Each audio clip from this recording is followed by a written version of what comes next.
दोस्तों, आज हम बात करेंगे एक ऐसे बयान की जिसने पूरे देश में हलचल मचा दी है। बॉलीवुड के सुपरस्टार और हंसी का बादशाह कपिल शर्मा ने बाबा साहेब आम्बेडकर जी के बारे में ऐसा बयान दिया है जिसे सुनकर जातिवादियों के होश उड़ गए हैं। कपिल शर्मा, जिन्हें हम उनकी हंसी मजाक और कॉमेडी के लिए जानते हैं, उन्होंने इस बार एक पुराने बयान में बाबा साहेब के योगदान को ऐसा सलाम किया है कि हर भारतीय का सीना गर्व से चौड़ा हो गया। लेकिन क्या है वो बयान? क्यों हो रहा है ये वायरल? और क्यों कुछ लोग बाबा साहेब को बदनाम करने की कोशिश कर रहे हैं? आइए इस कहानी को शुरू से अंत तक जानते हैं, क्योंकि ये कहानी सिर्फ बाबा साहेब की नहीं बल्कि हर उस भारतीय की है जो समानता और न्याय के सपने को सच करना चाहता है। कपिल शर्मा का एक पुराना बयान जो अब सोशल मीडिया पर आग की तरह फैल रहा है, उन्होंने पूरे देश का ध्यान खींच लिया है। हाल ही में ग्वालियर में बाबा साहेब आम्बेडकर की मूर्ति को लेकर विवाद छेड़ा है। कुछ लोग न केवल उनकी मूर्ति स्थापना का विरोध कर रहे हैं, बल्कि ये भी दावा कर रहे हैं कि भारतीय संविधान के निर्माण में बाबा साहेब का योगदान उतना बड़ा नहीं था जितना बताया जाता है। कुछ लोग BN राव को संविधान का असली शिल्पकार बताने की कोशिश कर रहे हैं। लेकिन इन सब के बीच कपिल शर्मा का ये बयान सामने आया है जो न सिर्फ बाबा साहेब के सम्मान में है, बल्कि उन तमाम लोगों के लिए एक करारा जवाब है जो उनके योगदान को कम करने की कोशिश कर रहे हैं। इसी बीच कपिल शर्मा जी का बयान सामने आया है जिसने उन्होंने कहा, दोस्तों, मैं कॉमेडी करता हूं, हंसी मजाक करता हूं, लेकिन आज मैं एक गंभीर बात कहना चाहता हूं। बाबा साहेब आम्बेडकर जी हमारे भारत के संविधान निर्माता हैं।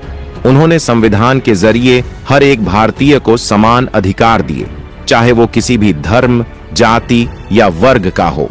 उन्होंने हमें वो ढांचा दिया जिसके जरिए हम आज एक लोकतांत्रिक देश में सांस ले रहे हैं। बाबा साहेब ने सपना देखा था एक ऐसे भारत का जहां कोई भेदभाव न हो, जहां हर इंसान को इज्जत और बराबरी मिले। लेकिन आज भी कुछ लोग उनके इस योगदान को नजरअंदाज करते हैं। जो लोग बाबा साहेब का विरोध करते हैं वो न सिर्फ एक महान नेता का अपमान कर रहे हैं, बल्कि वो उस भारत का अपमान कर रहे हैं जिसे बाबा साहेब ने अपने खून पसीने से सींचा है। मैं कहता हूं, अगर आप बाबा साहेब का विरोध करते हो तो आप उस संविधान का विरोध करते हो जो हमें आजादी और बराबरी देता है। दोस्तों, कपिल शर्मा का यह बयान आज इसलिए और भी खास हो गया है क्योंकि ग्वालियर में बाबा साहेब की मूर्ति को लेकर चल रहा विवाद और BN राव को संविधान निर्माता बताने की कोशिशों ने लोगों के बीच बहस छेड़ दी है।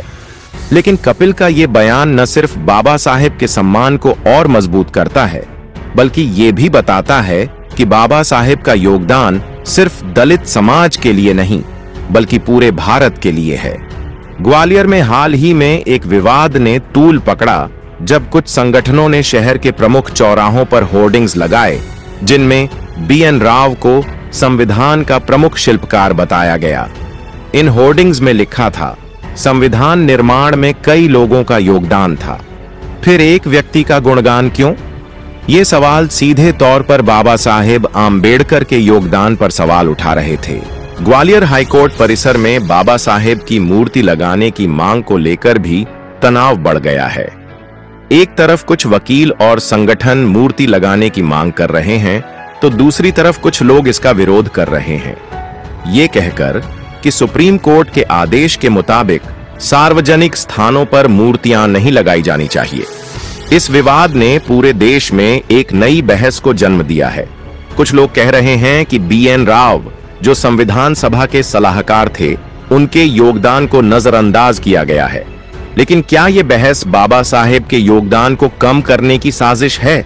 बाबा साहेब सिर्फ एक विद्वान नहीं थे, बल्कि एक समाज सुधारक, अर्थशास्त्री, वकील और राजनीतिज्ञ भी थे।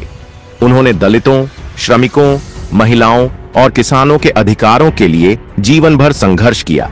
लेकिन उनका सबसे बड़ा योगदान था भारतीय संविधान का निर्माण। संविधान सभा के प्रारूप समिति के अध्यक्ष के रूप में बाबा साहेब ने भारतीय संविधान को इस तरह से आकार दिया कि वो हर भारतीय के लिए न्याय, स्वतंत्रता, समानता और बंधुत्व की गारंटी दे। उन्होंने संविधान में ऐसी नींव रखी जो हर धर्म, हर जाति, हर वर्ग के लोगों को बराबरी का हक देती है।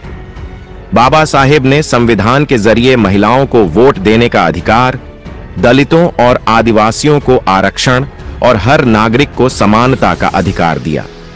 उन्होंने अनुच्छेद 14, 15 और 17 जैसे प्रावधानों के जरिए भेदभाव और छुआछूत को गैरकानूनी बनाया।